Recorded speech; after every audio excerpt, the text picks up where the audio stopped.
I'm sorry I had to bring you such bad news, Mr. Spaulding. Couldn't be worse, Wayne. What I want to know is how in God's name did Mike Bauer track us down in Tenerife and so quickly? We took every precaution to cover our tracks. I wish I knew. Mr. Spaulding, I'm afraid I have more bad news for you. Senor Fernandez will not extend the rental on the helicopter. He was very firm about it. And he insisted I give him my name and address. Well, you didn't, did you? Of course not, but that's one of the reasons he refused. So what do I do now? Just wait here for Mike Bauer to find me? This is a big island, Mr. Spaulding, and the villa is very secluded. It would take anyone a great deal of No, you're wrong. There has been someone else up here. Don't forget that cigarette butt I found. I know that here we'd found a place at the end of the earth where we could be safe. Strange, I remember Mike Bauer saying that he would follow me to the ends of the earth. Wait, did Alan tell you that he's promised me a trip down to Orotava tomorrow? I can hardly wait. Yes, and there's a big story in today's journal about you finding out that Alan had been in Puerto de la Cruz and that he left there just before you arrived. Do you have any idea where he went, Mike? No, not yet, but I got some pretty hot leads. I found a driver that took him to a heliport. Now, I talked to the owner there and found out that Wayne had taken a 2-week lease on a chopper with a pending extension agreement. So I told that guy if Wayne called him not to give him the extension and try to find out where they were.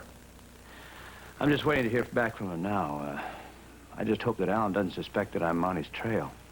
If by any chance Alan should try to call you, I wish you'd try to find out where he is, will you? Yeah, well, listen, Mike, I'm going to be out of the office for the next 2 days. Carrie and I are taking off to the mountains. Oh, really? I don't want to bring up anything unpleasant, but... Listen, Mike, it's okay. I have been cleared, and Larry's told me I'm free to come and go as I please. Good. That's great news. Yeah, it sure is. I'm a little wiped out at the moment, and I can use the time off. Yeah, I'm sure you can. Just give Carrie my best, will you? Yes, I will. Also, would you pass this latest information on to Ed and to Larry? I tried to reach Larry, but he was busy questioning another suspect. Now, believe me, Miss Chamberlain, I'm not trying to persecute you. I'm just trying to get the story straight. Now, you said you went home right after the banquet ended. That was around 10:15. But your doorman says that you didn't get there until, well, just before your father. It was around 11:30. Now, that still leaves over an hour there to be accounted for. How many times do I have to tell you I was waiting for a taxi? The people were lined up 3 deep outside that hotel. It was pouring rain. Well, if there were so many people waiting, then surely there must be somebody who could substantiate your story, huh? There must have been somebody that you talked to while you were waiting. No, I didn't. I don't like crowds. I waited inside the lobby till everyone had gotten a cab, and then I waited for one. I don't see why that's so difficult to understand or believe. Well, I checked with the cab companies. I found out that nobody there had to wait more than 5 minutes for a cab that night. Almost every cab in Springfield was lined up outside the Springfield Towers. They knew that that's where the action would be when the Spaulding shindig broke. Are you accusing me of lying? Well, let's just say I'm not so sure you're telling the truth. You like that better? I don't. I don't like any of this. I don't like being treated like a common criminal. I don't like my clothes being examined in the police laboratory. Which reminds me, have you gotten a report on my blazer? Not yet. How could you possibly think that I am involved in Diane's murder? Wasn't I the one who got the superintendent to open the door the morning I went to her apartment? Oh, yes, and I told you then that some very clever people do some very clever things to try to prove that they're innocent. I don't think you and I have anything else to discuss, Lieutenant. Well, I'm sorry you feel that way, because that makes it necessary for me to tell you that you can't leave town.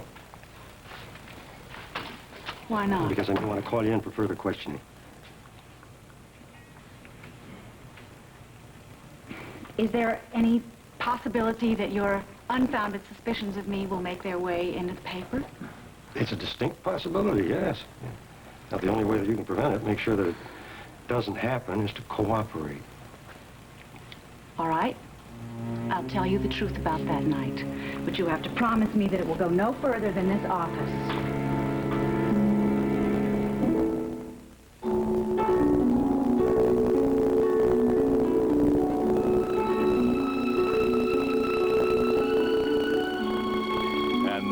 Award-winning Guiding Light. I can't believe that Mr. McCord called Dr. McIntyre to confirm his appointment today.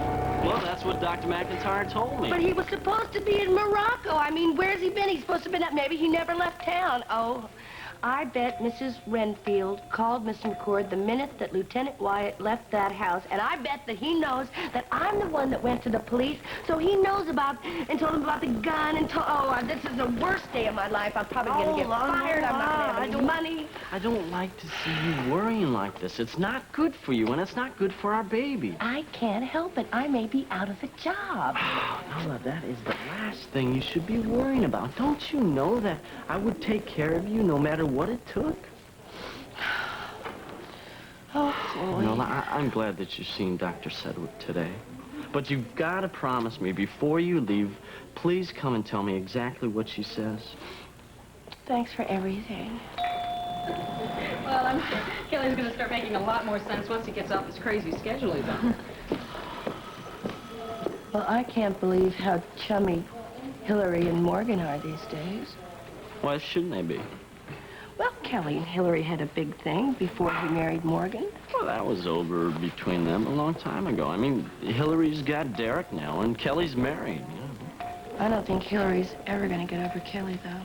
You know, I wish that you guys could work this out. I mean, you used to be Morgan's best friend. Just forget it, Floyd, because it's never going to happen. I don't understand what happened between you guys. I mean, it couldn't have been that bad. You know, why don't you try and start to make things better? The opening of the Copper Lantern. Everybody will be there, and it'll be a real special night for Morgan and Kelly, you know, with her giving a little birthday dinner for Kelly. You know, everybody will be in a real friendly mood. I just hope Kelly doesn't find out about my speaking to Ed about getting Justin to let him off work early. I'm sure Ed won't say anything. Well, Justin already has. If you remember yesterday, Kelly kept asking how Justin knew about Kelly's birthday coming up. He kept bringing it up on the way home. Oh, I'm sure he won't find out. And besides, once it's over, you don't have to worry about it, right? Can you believe that Nola is here so soon? I can feel her watching us, but I won't give her the satisfaction to turn around. What is she doing here anyway? Oh, who knows? Listen, I know you were disappointed Kelly couldn't have lunch with you, but I'm glad I could fill in. It gave us a good chance to have a nice talk. Yes, so am I. I'm also glad you and Derek are going to be there at the opening of the Copper Lantern. You'll be able to help celebrate Kelly's birthday. Oh, yeah, we'll be there all right. Of course, unless Derek has to work late. You know, you've got Ed to help you out. Mike is gone. I've got no one to help me unchain Derek from his desk. Listen, Hillary, I have to go down to Spaulding Enterprises. Amanda wanted me to stop by to pick up the check for Kelly's birthday dinner. I'll probably stop by later, but if you see Kelly before I do, send her my love. Okay. Bye-bye. Hi, Morgan. How are you? Hi, Floyd. Say, I hear Kelly's going to be doing a big production number the night of the opening of the Copper Lantern. I'm not sure. He hasn't told me yet. Hi, Morgan. Nola. Take care.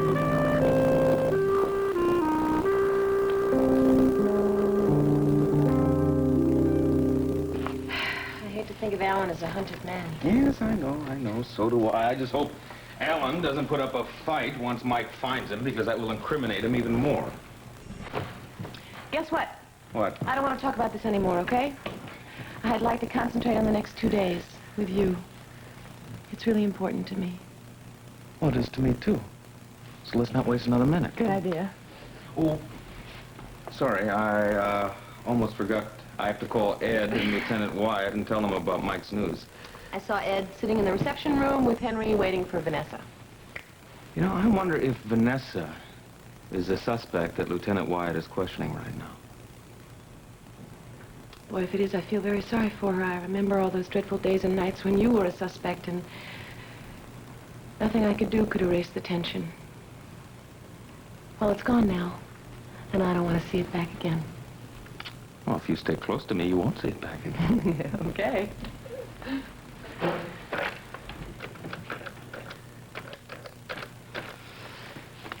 Stay here.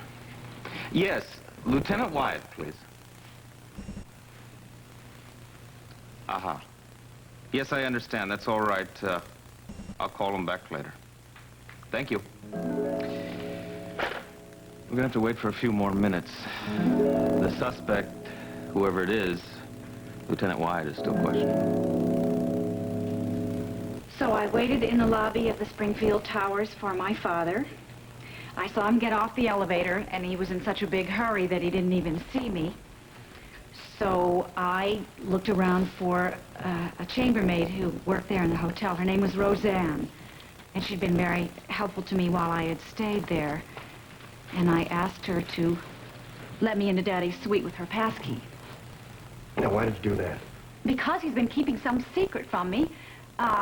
Something Mike's been working with him on, and I wanted to know what it was. I turned the place upside down for some kind of a clue. Did you find anything? No, not anything that had to do with Daddy's secret. I just found an old picture of Alan Spaulding when he was in college. It was taken in Daddy's office. That's where Alan used to hang out in the summer times learning about the world of big business. There was a picture of another young man with Alan. I didn't recognize him. The photo was very old and yellow. I don't know why Daddy kept it. I don't even know why he bothered to hide it under a pile of clothes in his dresser. Well, it sounds like you made a very thorough search. I did, and when I was finished, Roseanne helped me put everything back the way it was. And then I left, and I went back to my apartment, and I got there right before my father did. That is the whole story, and I hope you believe me this time, because it is the truth. Gee, what was this chambermaid's last name? Roseanne, Weiner. Weiner. Roseanne Weiner. Why? Yes, ma'am. Springfield Towers? This is Lieutenant Wyatt of the Springfield Police. I'm calling on official police business. Do you have a chambermaid on your staff named Roseanne Weiner? Could I speak with her, please?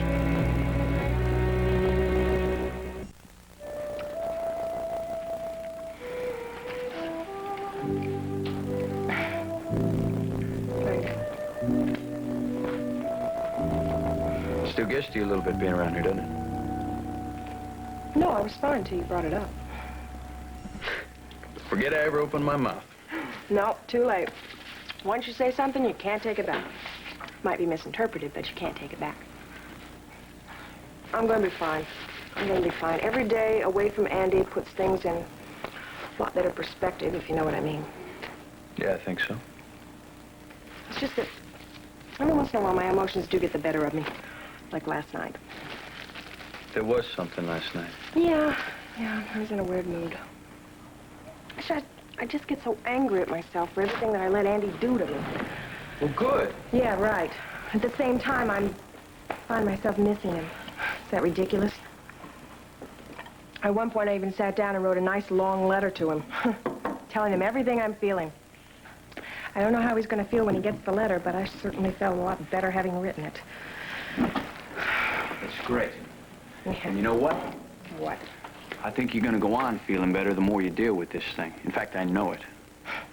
How would you know? According to you, you never felt that way about anyone in your life.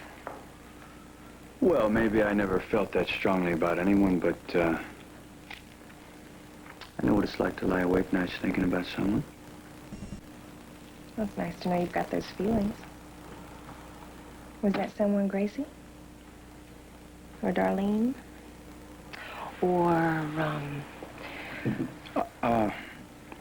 Nah, nobody special. I was just talking.